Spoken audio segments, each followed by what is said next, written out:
السلام علیکم۔ آج ہم آپ کو بتائیں گے ہندوستان میں آنے والے صحابی پارٹ 2 کے بارے میں۔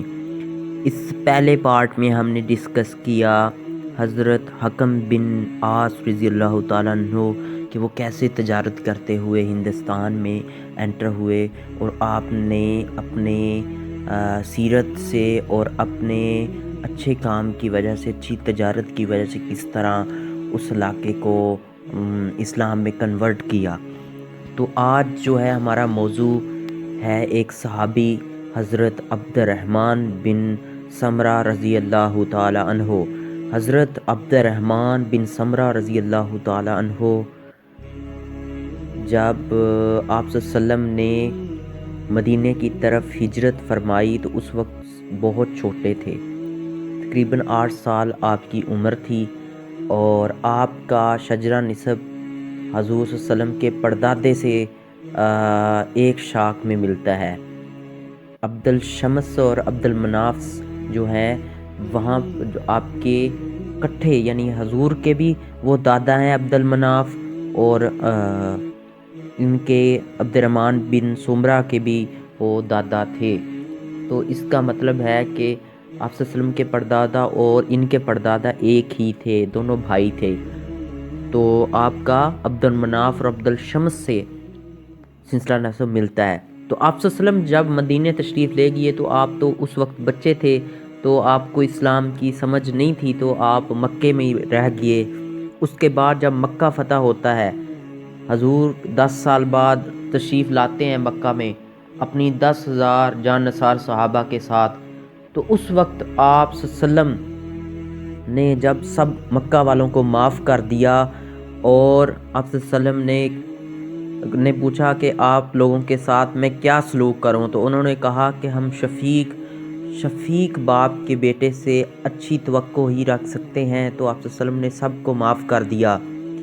چنانچہ قریش کی یہ شاخ میں سے حضرت عبد الرحمن بن سمرہ جو کہ قریشی سید بھی ہیں، تو آپ رضی اللہ تعالی عنہ جو ہیں آپ صلی اللہ علیہ وسلم کے پاس آئیں، کیونکہ آپ کی جو کنیت تھی ابن کعبہ آپ کی کنیت تھی۔ تو آپ نے کہا کہ آپ جب اسلام لانے آئے تو آپ نے اسلام قبول کیا آپ صلی اللہ علیہ وسلم کے سامنے آ کے، اور کہا کہ میں ابن کعبہ ہوں۔ تو آپ صلی اللہ علیہ وسلم نے کہا کہ آج سے تمہارا نام ابن کعبہ نہیں بلکہ تمہارا نام عبد الرحمن ہوگا۔ تو آپ کا نام پھر بن گیا عبد الرحمن۔ تو آپ کی پھر کنیت بنی ابن سید۔ ابن سعید کے آپ نام سے آپ کی کنیت تھی، اور آپ جو ہیں عبد الرحمن بن سمرہ کے نام سے مشہور ہوئے۔ آپ رضی اللہ تعالی عنہ نے آپ صلی اللہ علیہ وسلم کے ساتھ فتح مکہ ہونے کے بعد بہت ساری جتنے غزوات ہوئے ان میں شرکت کی، آپ کا ساتھ دیا۔ اس کے بعد غزوہ تبوک کے مشکل ترین سفر میں بھی آپ صلی اللہ علیہ وسلم کے ساتھ گئے، اور غزوہ تبوک میں بھی شامل ہوئے۔ اس کے بعد آپ صلی اللہ علیہ وسلم کے دنیا سے پردہ کر جانے کے بعد حضرت عبد الرحمن بن سمرہ رضی اللہ تعالی عنہ خلیفہ اول اور دوم کے دور میں جو جہاد ایران عراق کی سلطنت میں ہو رہا تھا بازنطین کے خلاف جنگوں میں، اس میں بھی آپ نے حصہ لیا اور جان نثاری پیش کی۔ اس کے بعد آپ اگلی جو عراق کی جنگ پیش آئی اس میں اور دمشق کی لڑائی میں آپ نے اپنی شجاعت کے جوہر دکھائے۔ اس کے بعد آپ کا ذکر ملتا ہے کہ حضرت عثمان غنی خلیفہ جو تیسرے خلیفہ ہیں، ان کے دور خلافت میں حضرت عبد الرحمن بن سمرہ رضی اللہ تعالیٰ عنہ افغانستان میں اپنی فوج کے ساتھ جا پہنچے، اور آپ نے کابل کو فتح کیا۔ کابل جو کہ افغانستان میں ہے اس کو فتح کیا، اور آپ پھر اس کے بعد بلوچستان یعنی ہمارے برصغیر ہندوستان اور پاکستان کے علاقوں میں آپ آ گئے۔ یہاں پہ آپ کے بارے میں تذکرہ ملتا ہے کہ آپ رضی اللہ تعالی عنہ نے بلوچستان، گجرات اور دوسرے جو سبی کا مقام ہے اس علاقے کو فتح کیا۔ ابن خلدون نے تفصیل کے ساتھ ذکر کیا ہے کہ آپ نے بہت سارے علاقے فتح کیے بہت ساری خون ریز جنگ کے بعد۔ آپ رضی اللہ تعالی عنہ کو اس علاقے کا، بلوچستان کے اس علاقے کا، وہ شیستان بھی جسے کہتے ہیں، اس کا آپ کو والی بنا دیا گیا۔ آپ کافی عرصے تک پاکستان کے اس علاقے شیستان، جو کہ بلوچستان کا علاقہ ہے، تو اس وقت اس کو شیستان بولتے تھے، تو اس کے آپ والی رہے۔ اس کے بعد جب جنگیں پیش آئیں، جنگ جمل اور صفین کی، تو آپ ان دونوں جنگوں سے دور رہے۔